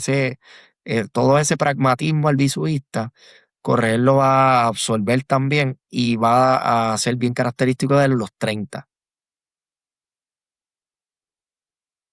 Ok. Pero luego, claro, luego hubo su rompimiento. O sea, No, por luego supuesto. Corregel pues, atraviesa otras experiencias y con todo y que comenzamos diciendo que Corregel nunca abandonó por completo el nacionalismo, sí hubo su resquebrajamiento, como hubiera dicho Juan Maribra, No, definitivamente. entre el pensamiento nacionalista Y ahí y la Juan clave Antonio es Corregel. Y ahí en la clave es la cárcel. Cuando él lo meten preso Sí. junto al Albizu y a Clemente Soto Vélez, que también era talayista, los llevan a la cárcel en Atlanta. Allá ellos se van a topar con el que por entonces era secretario general del Partido Comunista de los Estados Unidos, que era Earl Browder. Y ellos siendo compañeros de celda se van a ser muy cercanos y Correa se va a volver a inclinar hacia el socialismo como una vía para la independencia y va a adoptarse de lleno el discurso al punto en que por distintos motivos él va a salir del Partido Nacionalista junto con Clemente Soto Vélez y se van a ir a engrosar las filas del Partido Comunista en los Estados Unidos. Y de ahí Correa va a saltar a Cuba, de ahí va a saltar a Puerto Rico y ahí va a entrar el Partido Comunista de Puerto Rico y va a tener, ¿verdad?, un rol importante hasta que eventualmente también lo van a votar de ese partido. Este, por distintas situaciones, sobre todo algunos desencuentros ideológicos con César Andrés Sí, Iglesias. Y él va sí, sí. poco a poco a empezar a volver a intentar crear nuevos proyectos políticos que no abandonen el ideal socialista, pero que puedan ser lo suficientemente abiertos para él, de modo que se pueda ¿verdad? Movilizar gente para crear la Asamblea Constituyente. Y él va a ir trotando de investigación, perdón, de organizaciones en organizaciones, hasta que finalmente en el año 1964, aunque hay gente que plantea que en el 62 ya se estaba hablando de la fundación de ese movimiento, se crea la Liga Socialista Puertorriqueña, que aunque se le llame Liga Socialista, había de todo, nacionalismo, había Sí, socialismo, había de todo, una amalgama de todo sí, lo que Correa se había llevado en esos años de militancia. Todo eso se va a sí. ejemplificar en la Liga Se nota Socialista. cuando, o sea, tú hablas con gente hoy día que estuvo en la Liga Socialista y algunos vas a hablar con ellos y vas a decir, este tipo es un albizudista, ¿qué diablo? Y vas a hablar Así con es. otro y es como que este tipo o esta tipa, porque había muchas mujeres también en la Liga Socialista, era es socialista, pero es alcohol que parece trotskista que no quiere saber nada del nacionalismo, tú sabes. Y había de todo, definitivamente. Y yo creo que Así es. la Liga Socialista, sí, mano, hay mucho en su árbol genealógico hay un montón de albizudismo. Hay Sí, un ¿no? montón. Y no es Bien para brutal. menos. Correger fue discípulo de Albizu en los 30 y va a Sí, llevarse sí, principalmente dos elementos de él. La cuestión armada y el sí, antielectoralismo. O sea, Eso esas iba a dos, mencionar que sí, la tesis principal del pensamiento político de Corregel, yo creo que descansa sobre todo en la cuestión de la abstención electoral. Porque si bien es cierto que el Partido Nacionalista y Corregel pues, participan en las elecciones del 32, como bien mencionaba Gustavo hace un rato, que fue lo que llevó eventualmente, ¿verdad?, al suceso en el Capitolio, donde hay una marcha con la bandera de Puerto Rico, etcétera. Y que obviamente se encantó, ¿verdad? El nacionalismo puertorriqueño por querer participar, porque fue claro, ¿verdad?, de que estas elecciones coloniales, pues, no es mucho lo que se pueda lograr y que están amañadas para que siempre gane los de siempre. Eh, ujú. pero me parece bien interesante, ¿verdad?, de que esa es una tesis que va a permanecer siempre en el ideario, ¿verdad?, de Corregel y que lo va a reafirmar. Sí, ahí hay que hacer o voy a hacer una nota al calce. En mis investigaciones sobre Corregel hay algo bien curioso y estoy de acuerdo contigo. A Corregel se le conoce como básicamente el teórico más importante de la lucha antielectoral. Pero si yo les dijera ahora de que Corregel sí tuvo una fase en la que sí estaba de acuerdo con la visión electoral, fue en la década del 40. Cuando él sale del Partido Nacionalista, él entra al Partido Comunista. Y en ese tiempo, la efervescencia de tres organizaciones van a ser clave para que Corregel diga, con las elecciones se puede bregar algo. Y es que para ese tiempo estaba el Partido Popular, estaba los Congresos Pro Independencia y estaba la Confederación General de Trabajadores. Eran tres organizaciones en la sí, década del 40 que eran enormes. Estamos hablando de que la Confederación General de Trabajadores era un conglomerado de sindicatos enorme liderado por comunistas independentistas. Y en el caso del Congreso, pues el Congreso era una organización enorme, llena de intelectuales, de políticos, de todo, y el Partido Popular venía de unas elecciones del 40 en las que habían obtenido un éxito electoral, ¿verdad? Muy importante para el poco tiempo que llevaba de fundado. Y en el 44 sí. directamente dan una pela. O sea, Correger en ese tiempo va a defender de que esas tres organizaciones trabajando juntas van a lograr la independencia de Puerto Rico. Y es el único periodo en la vida de Correger donde las elecciones van a tener un rol importante incluso por encima de la vía armada.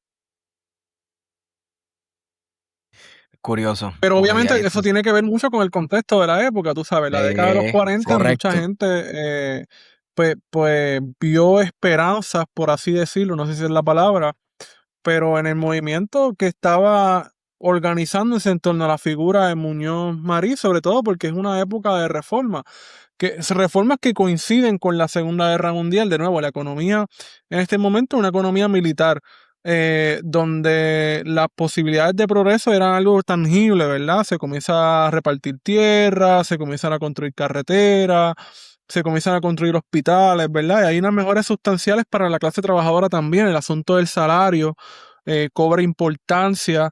Y obviamente, pues hubiese sido mezquino, ¿verdad?, no reconocer esas posibilidades, particularmente porque, como bien señalas, había un movimiento obrero organizado, cosa que eventualmente ya Ujú. en la década de los 50 pues no va a ser necesariamente así, porque No, la apuesta, una vez organizado el movimiento sindical, fue la paz social, para que estas grandes empresas estadounidenses pudiesen establecerse en Puerto Rico y no tener problemas sindicales o laborales. no, y de hecho, te tienes mucha razón. Y en el caso de Correa, que él creía que, ¿verdad?, la independencia la iban a traer los obreros, porque él decía que el pilar más importante de estas tres organizaciones era la Confederación General de Trabajadores, que estaba de nuevo liderada por comunistas. O sea, que él sí tenía un compromiso con los obreros en este tiempo. Sin embargo, va a ser el Partido Popular el que les va a cortar la cabeza a los otros dos pilares de esta idea de la independencia obtenida a través de estas tres organizaciones. ¿Por qué? Porque el Partido Popular, primero, va a ganar las elecciones en el 44, va a ocuparlo todo, va a dar una pela y va a romper con el independentismo, ¿verdad? Con aquellas famosas palabras de Luis Muñoz Marín de que era incompatible ser miembro del Congreso Pro Independencia y a la vez miembro del Partido Popular. Y por otra parte, el Partido Popular se va a encargar, después de las elecciones, de dividir el movimiento obrero al punto en que la CGT se va a dividir en la gubernamental y en la auténtica. Sí. Y eso va a terminar fragmentando todo y va a tener un impacto en Correel, porque Correel va a decir, ok, esto no sirve, hay que volver a la lucha armada y hay que volver a la cuestión de la lucha antielectoral, porque esa mala experiencia de un partido popular que parecía que iba a traer la independencia y que en cambio traiciona el ideal y le corta la cabeza a las organizaciones que podían ayudar a levantar el ideal, pues va a tener un efecto muy, muy negativo en Correal y va a terminar, ¿verdad?, provocando su vuelta de nuevo hacia la lucha armada y hacia la cuestión antielectoral. Aquí hay un elemento bien importante que todos estos movimientos políticos, inclusive los movimientos políticos que se disputan el pequeño poder hoy en Puerto Rico, de alguna manera u otra han utilizado esa fuerza que tiene el nacionalismo, esa apelación a algo, no sé, yo me atrevo a decir a algo espiritual que tiene el ser puertorriqueño y la ha utilizado para sus propósitos, en este caso políticos electorales, en el caso del Partido Popular, pues el proyecto, todo un proyecto que podría decirse hasta un proyecto nacional, ¿verdad? De reconciliatorio, de que se puede ser, como dijo Bad Bunny los otros días, puertorriqueño y se puede ser estadounidense. Mira, la pregunta, ¿qué somos? ¿Yankees o O puertorriqueños? Bad Bunny puertorriqueños. dijo, sí. Bad Bunny dijo, sí. No, y en eso no, yo no puedo estar Perdóname, de tenía acuerdo que con él. traerlo por los pelos, tenía que traerlo por los pelos, por lo del. Pero sí, o sea, el nacionalismo se ha quedado como un elemento bien fuerte, inclusive, mano, inclusive el movimiento anexionista, de una manera que yo diría que hasta bien subversiva de lo que la gente considera que es nacionalismo, ¿verdad? Que utilizar cosas que se han considerado elementos patrios o elementos bien fuertes de la identidad puertorriqueña, es decir, sí, pues nosotros también hacemos eso y queremos la anexión a los Estados Unidos, ¿verdad? Ambas cosas no son incompatibles. No, Que así yo es. creo que da fe, es testimonio de la fuerza que tiene el nacionalismo todavía como arma política en Puerto Rico y cómo hubo una época en la que tuvo una fase radical y que pudo haber servido como un vehículo para virar esta cuestión patas arriba y ya vimos, la historia nos ha enseñado lo que no sucedió y lo que sucedió. Pero, mano, el hecho de que el sol de hoy en Puerto Rico, en nuestra política pequeña local, se discute de alguna manera u otra, algún aspecto del nacionalismo deja mucho que decir, ¿verdad? Yo creo que de lo que comenzó hasta antes del atalayismo, ¿verdad? Ujú. De esta pregunta que nos hacemos de qué es el puertorriqueño y qué significa eso y si eso es esto, qué debe significar políticamente hablando. Para mí es bien, no sé, me fue un rabbit hole ahí. no sé. Pero es que está cabrón ver a los PNP en muchos casos ser más nacionalistas que todo el mundo en un Sí, montón ¿no? de cosas que ni... Está La cabrón. otra cosa que me llama la atención Mm. perdón, siga ahí. No, lo que iba a decir rapidito, y perdóname, es que eso es básicamente la banalización del nacionalismo. Le han quitado todo su elemento radical y de resistencia al Sí, nacionalismo, al punto en que, como, ¿verdad? Antes sacar una bandera a Puerto Rico tenía una connotación política bien marcada. Hoy en día cualquier persona puede sacar una bandera y cantar Hugo claro, Moín. Mira qué claro. ironía. Corregir no estaría muy de Sí, acuerdo con eso. sí. Sí, exacto. Guario, ibas a decir. Yo coincido con eso, ¿verdad? Porque nos encontramos en una época de un nacionalismo, ¿verdad? Y lo traigo aquí a nuestro presente. eh, a un nacionalismo bien bobo, ¿verdad? Que es inofensivo. Yo soy boricua para que tú lo sepas, pero ahora no es tanto en esa clave, sino en clave Bad Bunny. Pero lo que sí quería señalar, ¿verdad? Esta cuestión, hablamos de la cuestión de la abstención electoral y otra de los fundamentos, ¿verdad? Ideológicos principales de Correger, pues va a ser el asunto de la lucha armada, que si bien es cierto, ¿verdad? Comienza con el Partido Nacionalista. Entonces, en tu tesis te hace eco también de algo que menciona Dávila, que es el asunto de que Corregel muy probablemente estuvo vinculado con la planificación del ajusticiamiento del coronel Rix, que es una cosa interesantísima, ¿verdad? Porque vamos a ver que de ser cierto esa posible colaboración, es algo que va a estar presente en toda su vida, ¿verdad? En términos de su formación y de su pensamiento político respecto a la acción directa, ¿verdad? Que es lo que realmente pues lo distingue y lo diferencia, ¿verdad? De otros sectores más moderados y reformadores dentro de lo que es dentro de lo que son los independentismos puertorriqueños. Sí, estoy totalmente de acuerdo y eso que trae es muy importante porque, ¿verdad? Muchas personas han apuntado, el más famoso de ellos, Elizabeth Escobar, ha hablado de que Correger estaba entre los planificadores del atentado de asesinato a Riggs y El llamado tercer hombre. el tercer hombre, correcto, que estaba acompañado de alguien más. En estos días tuve la oportunidad de hablar con alguien que es una conocedora al respecto, que es hija de Marisa Rosado, de hecho. Y ella me estaba comentando de que todavía no se sabe quién es, pero probablemente andaban en pareja. De la misma forma en que Elías Buchan e Irán Rosado andaban juntos, ¿verdad? En pareja, probablemente había incluso una cuarta persona que estaba vinculada a eso. Corregel no, se le ha implicado en eso, en ese atentado, y se entendía que él era el próximo que le iba a tocar a matar a Riggs en caso de que Elias Buchan fallara. Lo que pasa es que Elias Buchan no falló. Por eso es que no No falló, se... papi. No no- fallamos, Never. Así que pues no pudimos saber qué hubiese hecho Correa en ese caso. Sí se sabe que otras personas han dicho que no, que nada que ver, han intentado proteger el nombre de Correa o directamente menospreciarlo. Hay personas, ¿verdad?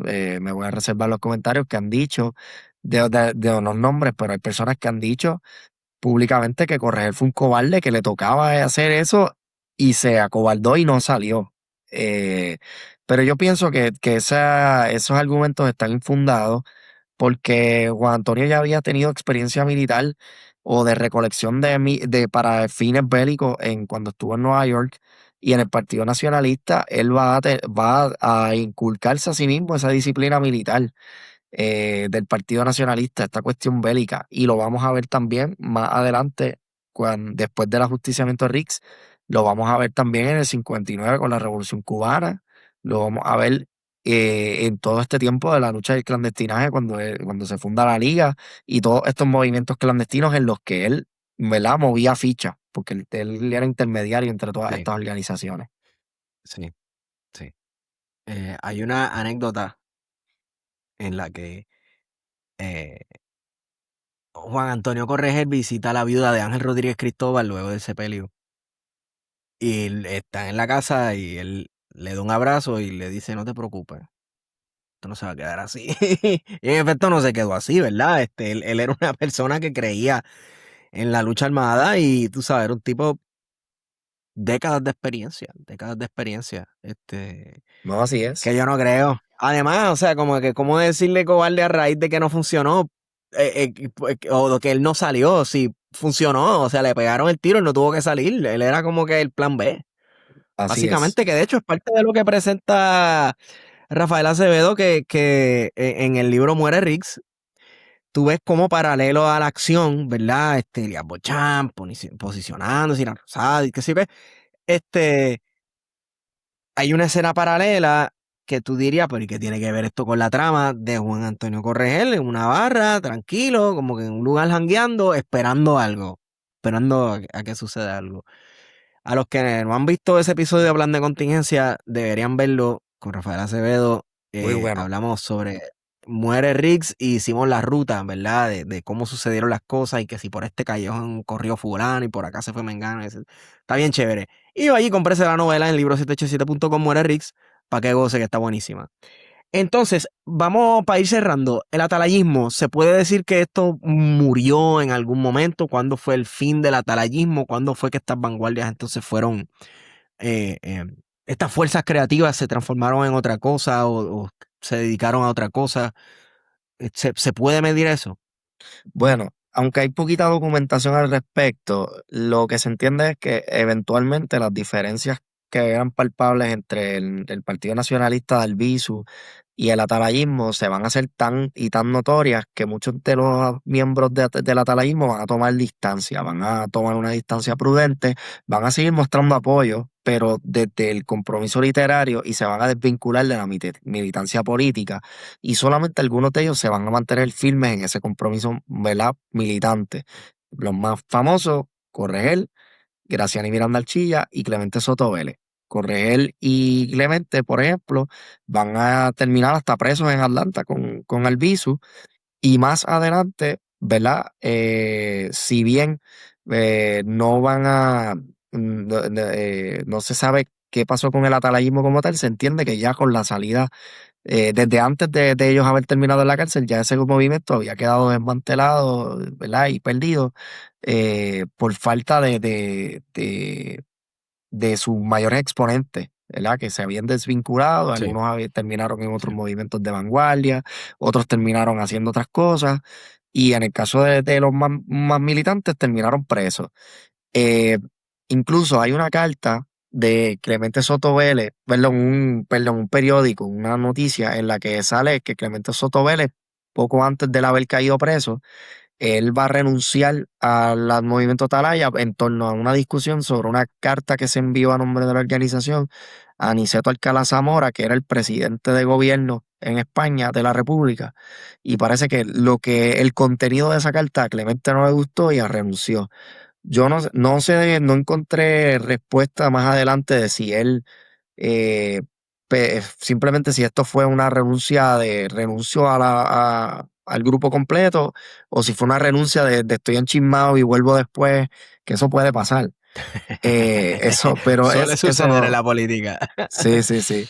Pues eso no se esclarece. Sin embargo, se entiende ya a partir de mediados de la década del 30 el atalayismo ya para todos los efectos funciona pero sus ideas se van a permear, tanto así que cuando salen de la cárcel, Corregel y Clemente en el 42, ambos van a salir del Partido Nacionalista por distintos motivos y van a integrar el Partido Comunista y van a convertirse en figuras radicales en distintas perspectivas.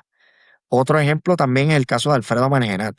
El hijo de Alfredo Margenat, Hugo Margenat, va a ser miembro fundador de la FUPI en el 56. Ajá. O sea que esas ideas atalayistas de alguna forma se van a reproducir en distintas personas y en distintos momentos históricos, eh, ¿verdad? De la mano de figuras como Corregel, que como mencionamos va a estar metido en la política puertorriqueña en varios aspectos, destacando en el abstencionismo electoral y la lucha armada.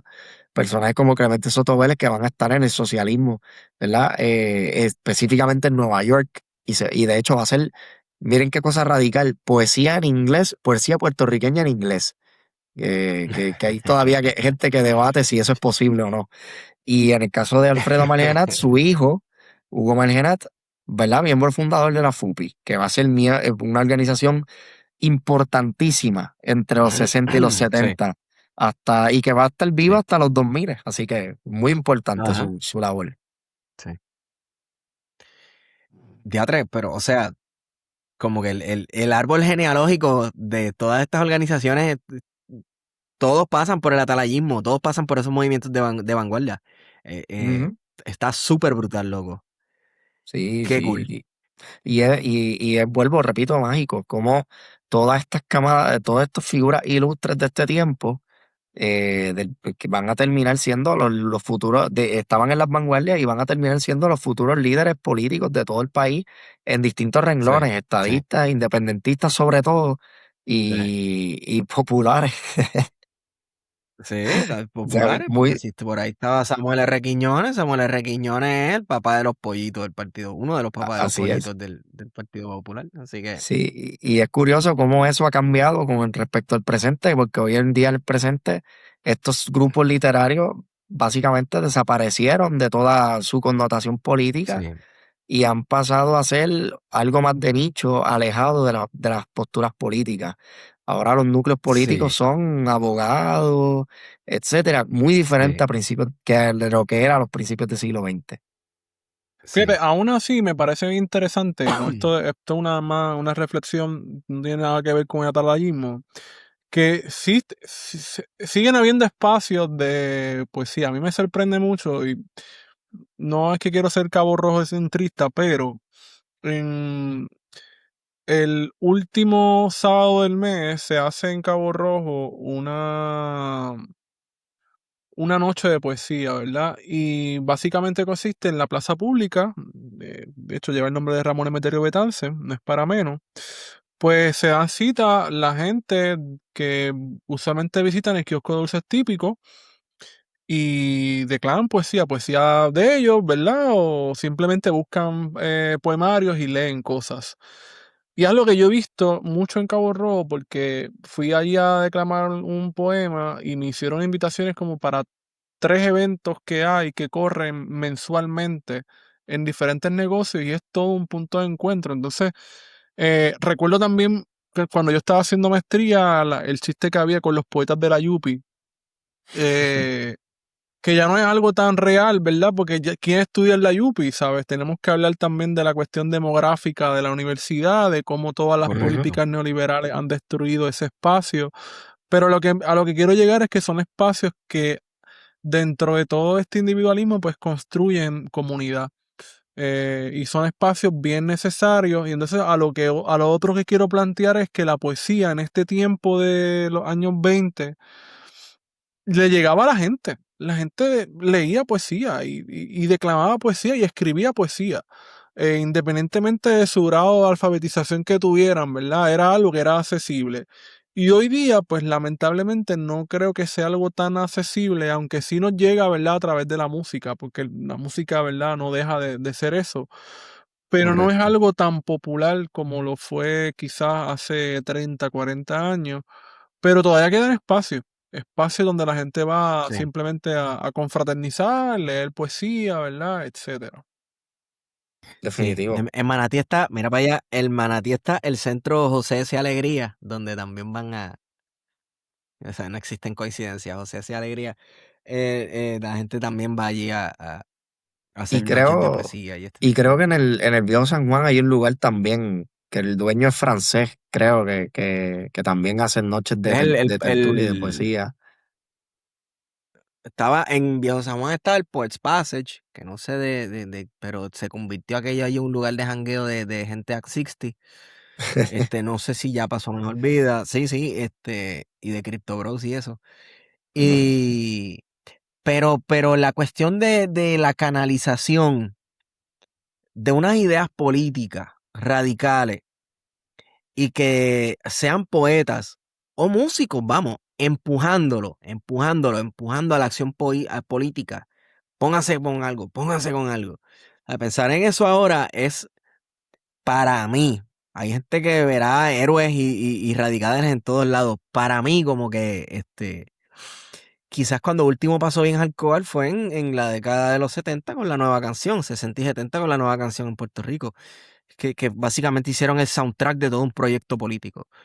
En Puerto Rico, yo diría que es como que excepciones que uno ve por ahí. ¿sabes? Sí, Que te habla hablando de definitivo. estas cosas políticamente de manera bien explícita y vamos, y yo creo que la diferencia está también en los llamados a la acción, ¿no? Son muy pocos, y se pueden contar con una mano, gente que tiene compromiso político que está metido en eso. Pero bueno, las cosas cambian, mano. ¿Qué te No, puedo así es. decir? Exacto, ¿eh? Ay, ¿qué te puedo decir? Todo pasa. O todo sigue igual, no lo sé. De verdad, no sé qué decir. Bueno, anyway, Gustavo, gracias por estar con nosotros, mano. ¿Dónde la gente puede conseguir tu artículo? Lo publicaron, que es basado en tu tesis, Ujú. en la revista de historia de la Universidad de Puerto Rico. ¿Cómo es que se llama? Cuadernos de Investigación Histórica es el nombre de la revista. Cuadernos de investigación En el histórica. portal de la universidad de la revista se puede conseguir. A mí en mis redes sociales me pueden conseguir como en Instagram es Gus_Correa52. Y recientemente también abrí un proyecto nuevo con De eso te iba a un hablar. compañero Exacto. amigo mío, Cuéntame. Ariel Rolón, el archivo Punto y Aparte, que básicamente vamos a estar publicando documentación primaria, fotografías, entrevistas, artes, Nice. entre otras cosas, de la década de 1900, o sea, desde principios del siglo XX hasta la mediados del siglo XX, desde 1900 a 1950. Ese proyecto ya Nice. arrancó, hemos publicado uno o dos posts para que le echen un vistazo si les interesa. ¿Cómo se llama otra vez la página? Archivo Punto y Aparte. Archivo punto y aparte. Síganlos Está Es en correcto. Instagram. Sí. Síganlos en Instagram.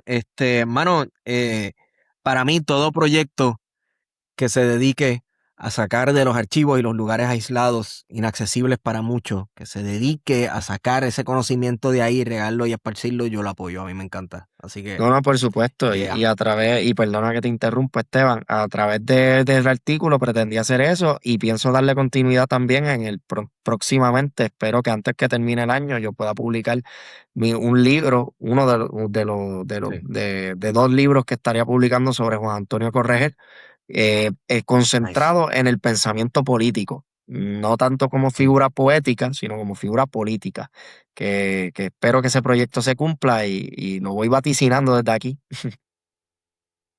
Manifestamos. Pues, pues para eso Así es. estamos. Y cuando estés ready, lo quieras hablar y discutir, cuando lo quieras presentar, todas esas cosas, nos das el timbrazo, brother. Claro que sí. Claro que sí, cuenten con eso. Gustavo, gracias por estar con nosotros.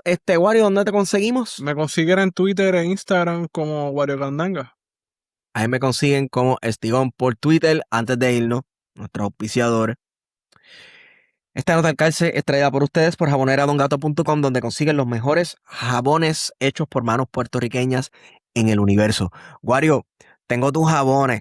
Lo que pasa es que, pues, tú sabes, estás lejos. Pero tengo tus jabones. Por ahí tengo los de Titus. Vayan a jaboneradongato.com, utilicen el código plan de contingencia y van a tener un descuento en su orden. Japonera Don Gato, váyase a bañar. También somos traídos ustedes por libros787.com, donde consigues lo mejor de la literatura puertorriqueña y libros en español. Y también últimamente se han dedicado a conseguir libros raros. Así que si usted está buscando libros raros, algún libro que no aparece en ningún lado, primeras ediciones, libros787.com también está bregando en ese tipo de negocio. Libros787.com, utilicen el código plan de contingencia y vas a obtener un descuento en tu orden también. Corillo, gracias por escucharnos. Gustavo, gracias por estar con nosotros. Gente, A lean ustedes. poesía para que no sean como yo, que soy un iletrado y la Qué poesía y yo no nos embustero. llevamos bien. La poesía y yo no nos llevamos bien, pero la aprecio. Y nada, hasta la próxima. Y con esa hemos sido con Plan de ustedes. contingencia.